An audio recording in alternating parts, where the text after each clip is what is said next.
Jeremy Oliver standing here at Peccavi Estate with Jeremy Muller. And so we're tasting the Peccavi The Estate Merlot from 2019.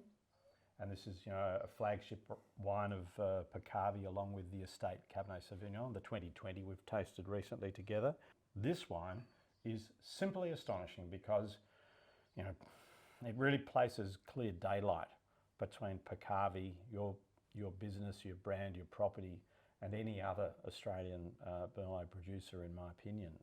How the hell did you do this? This is incredible. I think, well, it started that to me, there wasn't anybody making a good Merlot in Australia.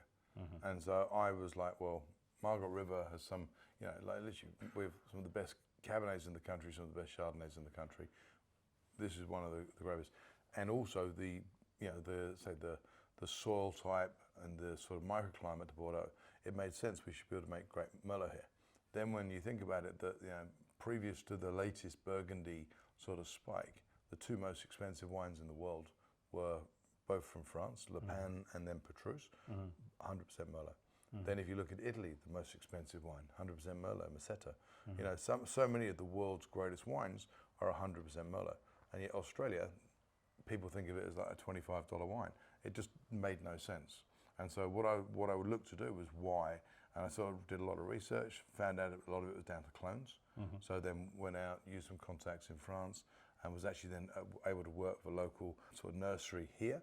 And the agreement was I sort of gave them information and they allowed me to bring the clones in and to have first use of those clones. And so we had the first planting in the country, I believe, definitely Western Australia, of the 181 clone, which is the Bordeaux clone. And so we did that here. And then with that as well, I spent a lot of time, as I said, with Stuart Watson from Woodlands. We were looking over how you make wines, Santa Emilia, the right bank of Bordeaux. We then work with some of the sort of the barrel maker, the coopers.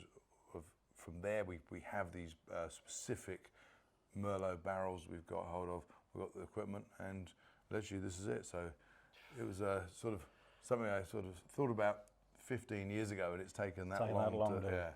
And so that's the interesting thing. So what Jeremy's just described is a 15-year process, which in the wine industry is actually a short term. People are always amaze me. People say, I'm going to plant a vineyard, I'm going to make good money quick. I go, hang on, don't do it. You're in the wrong game. So this is a 15-year project. Yeah, actually, you know what? I'm just thinking, it was actually, we grafted this onto the old Merlot.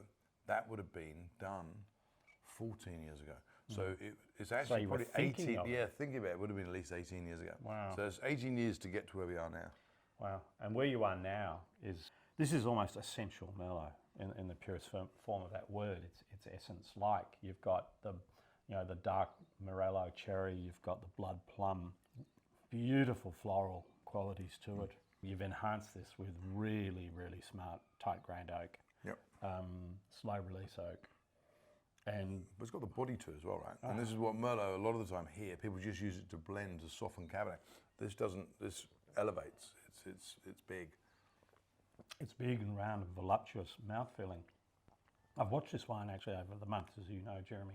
And what's really the happiest thing for me today to see in this wine is that in the bottle, what were quite very ethereal tannins, 5-6 months ago, are now starting to really show some astringency and some firmness. And I think that's a process that's going to continue for at least another 5 to 8 years with this wine, at least.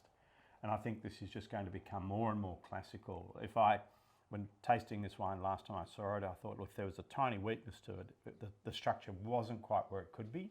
But I can see now that I was speaking prematurely and that this wine is going to develop all it needs to become a classic. So, to be honest, I have to say, if this had a label that said product of any other country than Australia on it, the price would be telephone numbers. It really would be, as illustrated by the ones you've just been talking about and mentioning. This is an astonishing wine, and if you really love the Merlot variety, it's $150 or thereabouts a bottle. But get together with your mates, get a bottle of this wine, and find out really where the new high-level watermark for Merlot is in this country today. Well done, Jeremy.